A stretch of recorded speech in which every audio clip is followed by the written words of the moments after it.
አዎ በድለናል። ግን አንተ መሐሪ ነህ በለው። አንተ ይቅር ባይ ነህ። ካንተ ወዲያ መሸሻ የለንም። ሐኪምም አያድነንም።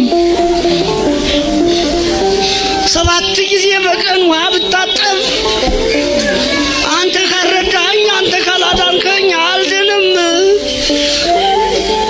እንበለው። ይህ ከሆነ እኮ ይደርስልናል። ይህ ከሆነ ያድነናል።